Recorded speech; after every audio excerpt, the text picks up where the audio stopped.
Ya, selamat datang kepada para peserta pelatihan machine learning ini.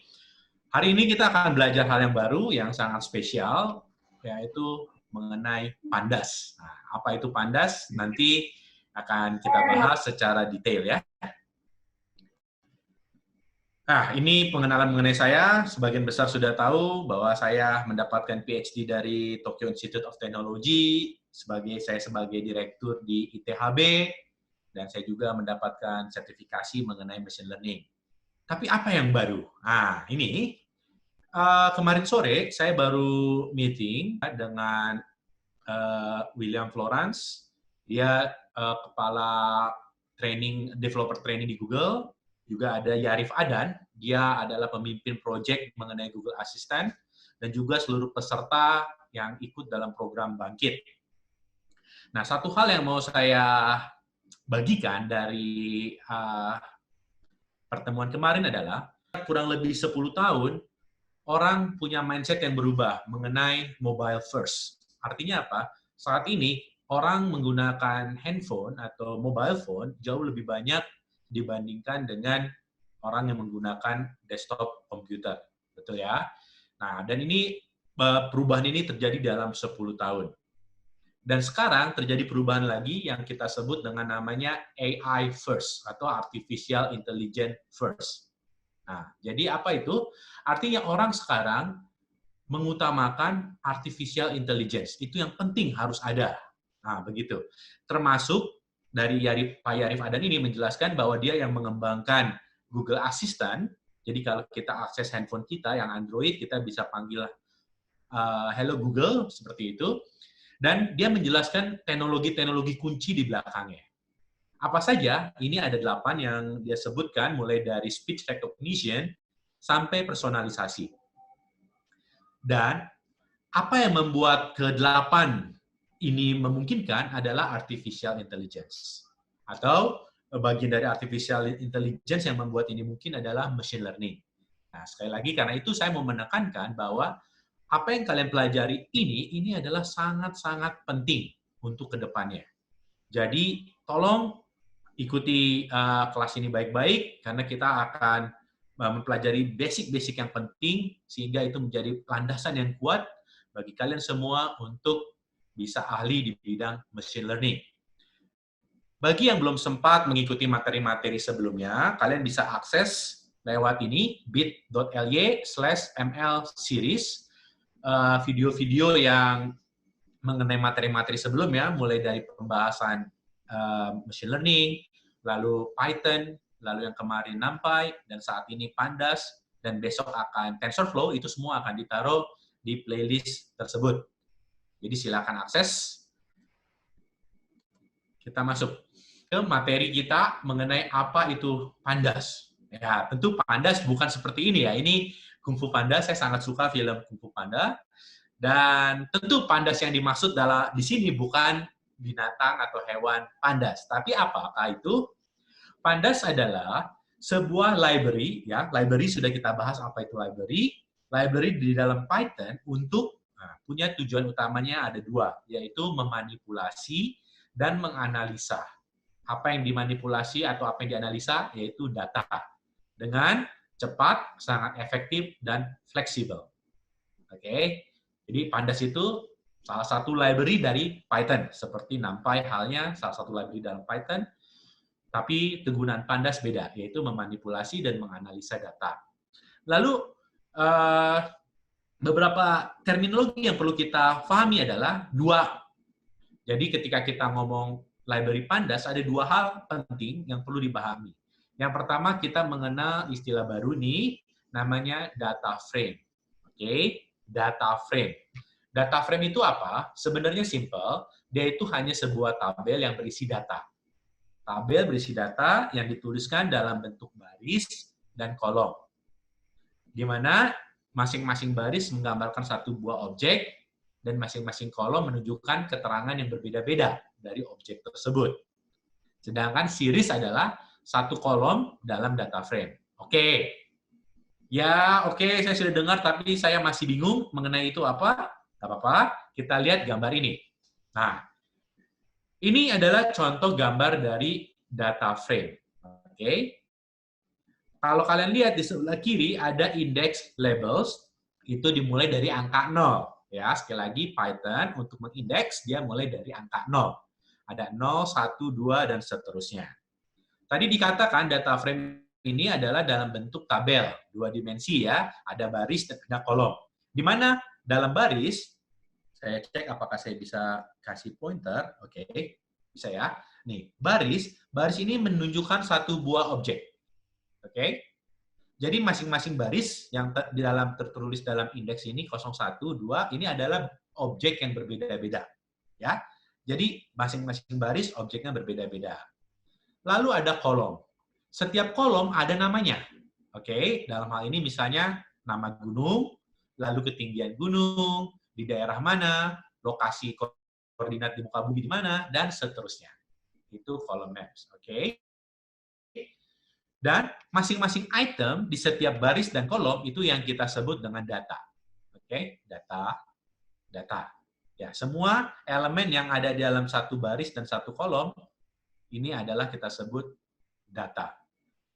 Lalu series, tadi series adalah kolom. Nah, jadi kalau kita lihat ini koordinat ini merupakan series, ya. Koordinat ini adalah series. Lalu range ini juga series. Mountain, nama gunungnya ini juga series. Nah, jadi ini dua terminologi yang penting untuk kalian pahami, apa itu data frame dan apa itu series. Lalu bagaimana kita menggunakan library data frame ini, library Pandas dalam Python. Seperti yang sudah kita bahas mengenai importing, kita cukup mengklik import pandas as pd. Oke, import pandas as pd. PD ini tidak harus PD ya sebenarnya, tapi yang umum orang-orang di komunitas machine learning dia menggunakan inisial PD. Oke, jadi cukup dengan ini. Oke, nah ini sekarang yang sangat menarik buat kita adalah kita langsung hands-on experience. Bagaimana kita menggunakan library Pandas. Silakan kalian bisa catat ini linknya bit.ly/intro/pandas ya, dicatat bit.ly/intro/pandas. Saya akan klik linknya. Dia akan membuka secara otomatis Jupyter Notebook dalam Google Environment. Oke, kita tunggu ya, dia sudah mulai dan muncul. Nah, sekali lagi, bagi yang belum pernah, untuk bisa kita melakukan penyuntingan atau editing dari Jupyter Notebook ini, kita harus mengkopinya dulu ke dalam Google Drive masing-masing. Oke?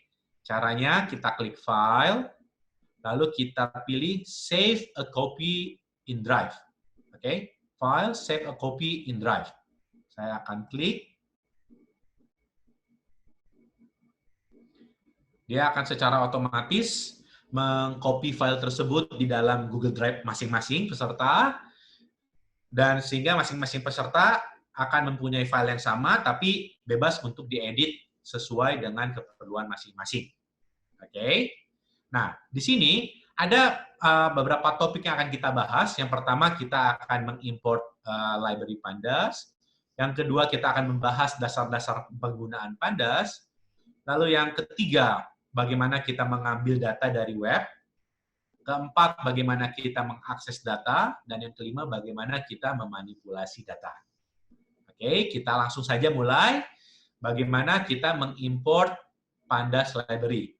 Tadi sudah diberikan. Kalian boleh langsung run sel ini dengan mengklik tombol segitiga ini, atau tekan Shift Enter, atau tekan tombol Control Enter. Pastikan proses ini sudah berjalan, sudah di-run dengan sempurna oleh Colab, dengan melihat ada indikator angka di sebelah kiri ini. Ini angka 1 menunjukkan adalah perintah pertama yang kita jalankan. Oke. Yang berikutnya, kita mencoba bagaimana kita membuat series series ini berisi nama-nama kota. Oke. Jadi kita buat series nama kota dengan memanggil library tadi dengan memakai kode PD. Lalu dot kita membuat series di mana isinya adalah nama-nama kota. Di sini kita masukkan Bandung, Jakarta, Medan, dan Surabaya. Kita run sel tersebut, maka akan muncul Bandung, Jakarta, Medan, dan Surabaya. Ini indeksnya, sekali lagi Python memulai indeks dari angka 0. Oke. Lalu kita membuat series yang berikutnya, yaitu populasi. Jumlah populasi, di sini saya buat jumlah populasi yang dinyatakan dalam juta. Jadi ini misalnya 2,395 juta penduduk. Oke. Oke, jangan ada yang ketinggalan. Ya, kita bisa run bersama-sama. Kita run, oke. Lalu bagaimana kita mau menggabungkan dua series tadi ke dalam satu data frame? Oke.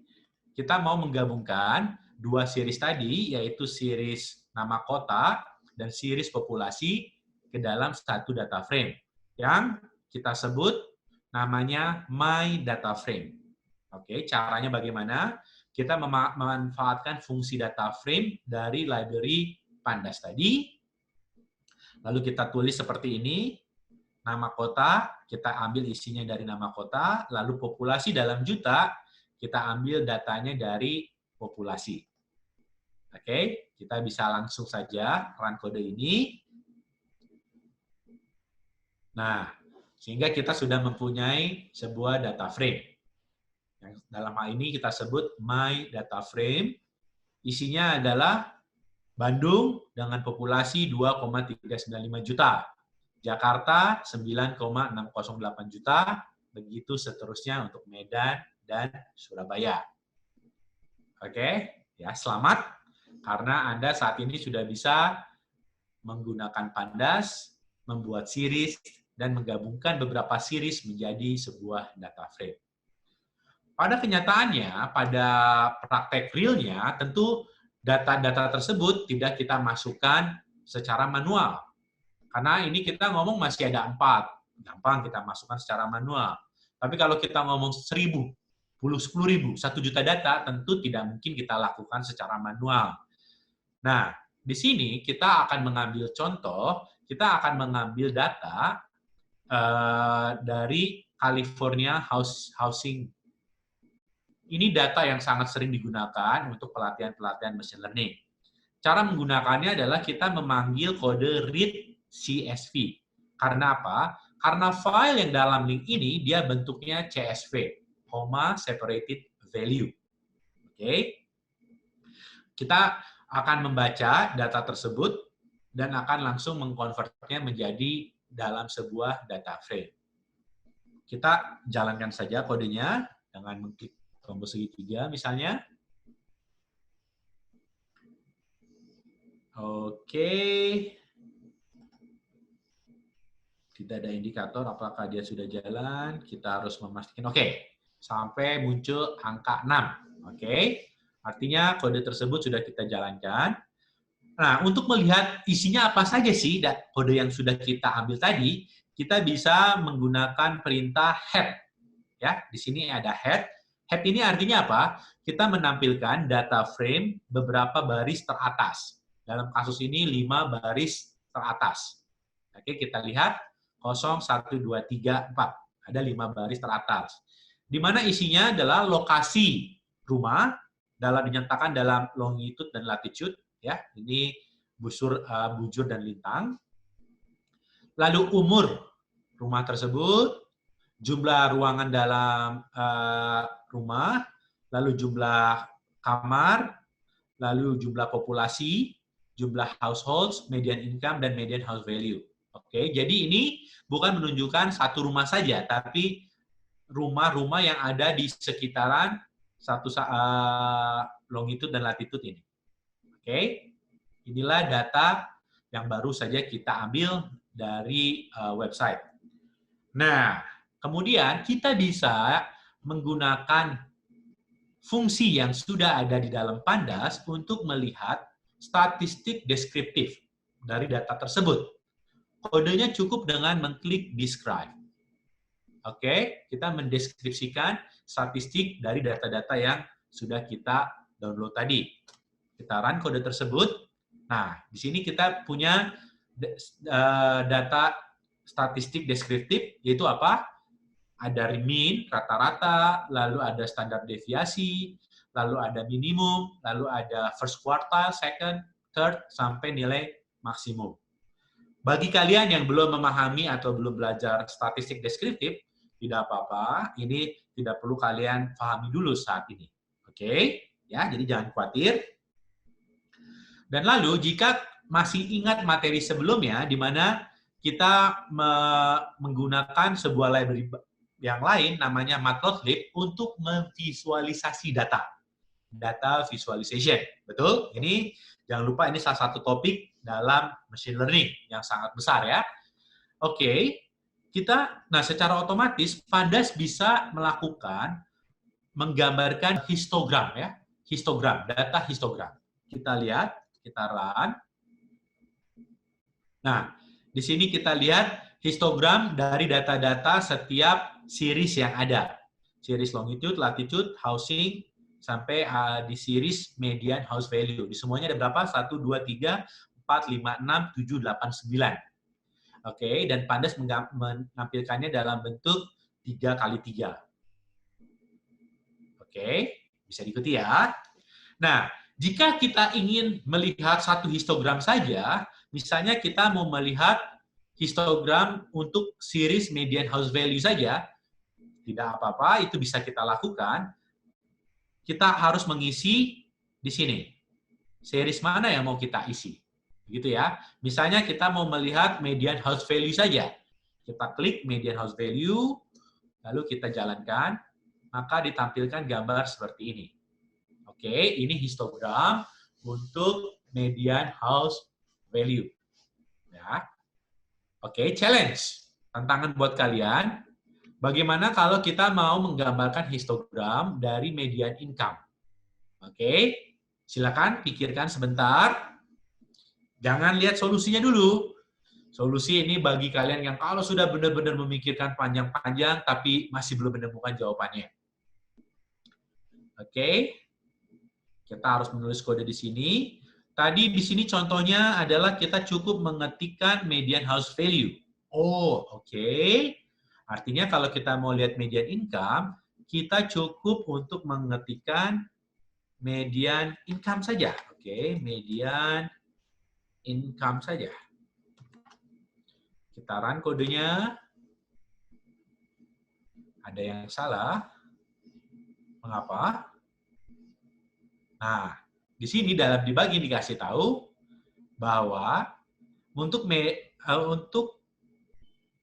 kata median income tidak ada. Oh ya, ternyata saya ada typo. Oke, sangat mudah ya mengerjakannya dengan Python ini. Kita lihat, sudah dapat, oh hasilnya sama dengan solusinya. Artinya apa yang kita lakukan di sini sudah benar. Selamat buat kalian yang sudah menjawab dengan benar. Kita lanjutkan ke topik berikutnya, yaitu topik bagaimana kita mengakses data dalam data frame. Oke. Misalnya, kita mau mengakses data populasi, ya, ini populasi adalah series, tapi kita mau mengambil dari indeks kosong saja. Oke, kita run kode ini. Nah, disebutkan angkanya 1015. Mari kita cek 1015 apakah betul populasi di indeks ke-0. Oke. Populasi, ini populasi di indeks ke-0. Indeks ke-0 angkanya adalah 1015. Oke, kita cek. Jawaban kita 1015. Ya, sudah benar. Artinya kita sudah bisa mengakses data dari data frame. Oke. Kita juga bisa menampilkan hasil dari indeks yang sekaligus banyak. Misalnya kalau kita mau menampilkan indeks dari objek ke-10 sampai ke-12. Oke, artinya objek ke-10 sampai ke-12 Ini artinya indeks ke-9 sampai ke-11. Ya. Karena tadi sekali lagi Python menghitung mulai dari 0. Jadi harus dikurangi 1. Nah, lalu mengapa di sini kodenya ditulis sampai angka 12? Karena Python tidak akan menghitung atau tidak akan mengambil angka terakhir di sini. Ya, jadi kita harus menuliskannya 9 sampai 12. Kita run saja.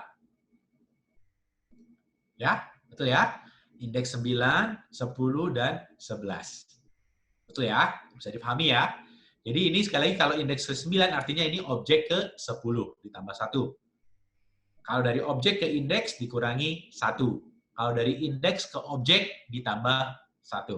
Oke? Ya, kita sudah dapat dan kita sudah berhasil menjalankannya. Nah, tantangan yang berikutnya adalah bagaimana kalau kita mau mengambil objek di 12, 17, dan 81. Sehingga hasilnya, sekali lagi ini indeksnya dikurangi 1 ya, 11, 16, dan 80. Didapat hasilnya seperti ini. Silakan berpikir untuk sementara. Kita pakai tadi kodenya adalah,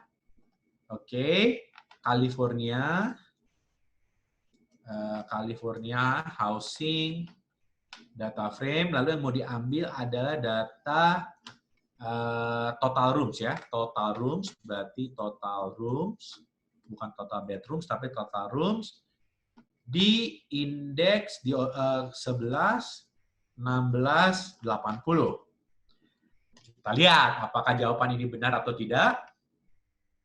Kita lihat. Wow, ternyata kita mendapatkan error. Key errornya kenapa? Karena kita tidak bisa menulis angka 11, 16, dan 80. Bagaimana caranya? Di sini sudah diberikan hint, yaitu kita menggunakan data frame object dan location. Oke, berarti kita perlu untuk menggunakan location, index location, ya. Di sini ya. Kita run, apakah benar? Oke. Nah, masih salah. Kenapa? Too many indexer. Oke. Artinya dia menganggap ini ada 3. Kita cukup 1 saja, artinya itu semua dalam satu kelompok, begitu ya. Gitu kan? Kita run. Unhashable type list. Nah, ini kita mendapatkan error lagi. Nah, disinilah tantangan buat kalian ketika kalian melakukan atau menggunakan belajar coding. Tentu ini tidak mudah. Kalian bisa mencoba mencarinya dengan men-search dari internet tentunya ya. Misalnya kalian bisa search DFOBJ object location gitu ya. Nah, kalian bisa menggunakan search dari website, oke? Jadi manfaatkan tools yang ada untuk kalian bisa belajar. Kalau akhirnya setelah kalian belajar, kalian merasa masih susah, kalian tidak usah khawatir karena solusinya sudah saya sediakan di sini ya. Oke. Yang berikutnya adalah kita melakukan manipulasi data. Oke. Manipulasi data artinya apa? Artinya kita merubah data yang ada di dalam data frame. Misalnya di sini kita mau membagi 2. Nilai dari data frame kita membagi 2. Ya, kalau kita lihat di sini di median house value pada indeks ke-212 nilainya 103.100. Jika kita mau membagi 2 angka ini, kita cukup melakukannya dengan fungsi operator sederhana. Dibagi 2. Oke. Kita jalankan kodenya, maka langsung dihasilkan 51.550. Itu ini adalah angka 103.100 dibagi 2. Oke. Kita juga dapat menggunakan operasi yang lebih kompleks dengan memanfaatkan library NumPy. Contohnya sebagai berikut. Oke, kita mau melihat nilai lognya, logaritmik. Ya, kita tinggal jangan lupa importnya, lalu kita langsung run logaritmik dari 103.100, yaitu 11,5433 sekian. Nah, itu cara kita melakukan operasi aritmatik. Tapi selain melakukan operasi aritmatik, kita juga bisa melakukan operasi indeks. Misalnya gimana? Misalnya, di sini dijelaskan bahwa salah satu keunggulan pandas adalah dia dapat merubah susunan baris. Ya, merubah susunan baris. Yang tadinya baris ke-0, jadi baris ke-1 misalnya. Caranya bagaimana? Kita bisa menggunakan perintah reindex. Oke, kita lihat ya. Ini kita lihat di sini. Oke, ini indeks 0, 1, 2. Angka-angkanya seperti ini. Kita mau menukar posisinya antara baris 1 dengan baris 2. Kita mau tukar. Oke, kita lihat. Kita jalanin kode ini. Perintahnya adalah dengan reindex ya. Di sini kita reindex. Di mana indeks ke-0 tetap menjadi indeks ke-0. Indeks ke-1 menjadi indeks 2. Dan indeks 2 menjadi indeks 1. Kita run kode ini dan kita lihat hasilnya. Ya, bisa ya? Sudah lihat? Indeks ke-1 menjadi indeks kedua, dan indeks kedua menjadi indeks ke-1. Oke, apa gunanya kita melakukan reindex ini? Pada saat nanti ketika kita akan membuat model machine learning dan melatih machine learning model tersebut, kita menghindari sekali data-data yang berurutan. Kita ingin data-data tersebut disusun secara acak, sehingga model machine learning kita bisa melatih parameter-parameter dengan lebih baik, tidak ada bias, tidak ada bias. Nah, tentu di saat ini kita bisa menggunakan model yang sama tadi, tapi kita menggunakan fungsi random permutation. Dari mana? Dari library NumPy tentunya ya. Oke. Nah, di sini ada challenge buat kalian untuk mengerjakan sehingga hasilnya bisa seperti ini. Oke. Tapi ini tidak harus seperti ini hasilnya. Kenapa? Karena setiap saat kalian merandom indeks, hasilnya tentu akan berbeda-beda. Tergantung yang namanya kita sebut seed. Oke. Kalian belum mengerti itu tidak apa-apa. Tapi kalian coba saja mencari kodenya di sini. Tulis kode di sini. Cukup melakukannya dengan 2 baris. Salah satu solusinya seperti ini. Oke. Ya, kalian bisa. Kalian silakan memikirkannya. Di sini sudah ada hint-nya menggunakan random permutation dari library NumPy. Oke. Kalau kalian menyerah, kalian bisa mengklik solusi ini. Tapi jangan dulu ya. Jangan mencobanya. Nah, dengan demikian, kita sudah membahas fungsi-fungsi dasar yang bisa kita lakukan dengan menggunakan library Pandas. Oke, apa saja itu? Kita bisa mengimport, lalu kita bisa fungsi-fungsi dasar, lalu kita bisa mengimport data. Ya, tadi contohnya diberikan contoh mengambil data dari web. Lalu kita bisa mengakses data tersebut dan kita bisa memanipulasi data tersebut. Masih ada tadi 2 challenge yang belum kita selesaikan. Yang pertama challenge untuk mengambil indeks secara acak 12, 17, dan 81 dalam hal ini. Lalu challenge yang belum selesai adalah bagaimana mengacak data dalam data frame. Tentu ini menjadi tantangan buat kalian. Kalian bisa coba mengerjakan ini ketika kalian selesai sekolah atau di malam hari atau ketika istirahat, karena kalian sudah memiliki file ini ya di dalam Google Drive masing-masing. Begitu. Nah, kita akan kembali ke slide presentasi kita. Kita lanjutkan dengan 23. 23 ini apa? Ini adalah umur McKinney. McKinney ini siapa? Yang buat Pandas. Ketika dia membuat Pandas. Alat paling penting dalam data science. Ya. Jadi Pandas ini, library Pandas ini adalah library salah satu yang paling penting untuk mengolah data dan untuk kita melakukan membangun model machine learning. Usianya berapa ketika dia buat? 23 tahun. Berapa usia kalian sekarang? Tinggal dikurangi dengan 23. Nah, berarti artinya kalian masih banyak yang bisa kalian kerjakan dari saat sekarang sampai nanti, saat umur 23 tahun. Yang penting adalah, ini kata si Wes McKinney, Pandas enables people, ya, memampukan orang untuk menganalisa dan bekerja dengan data meskipun dia bukan seorang ahli di bidang computer science. Oke? Jadi apa yang dia lakukan sangat berdampak besar untuk masyarakat, secara khusus untuk komunitas machine learning. Kita berharap apapun yang kalian lakukan juga, kalian melakukannya dengan penuh semangat dan membawa dampak buat kemajuan komunitas tentunya ya.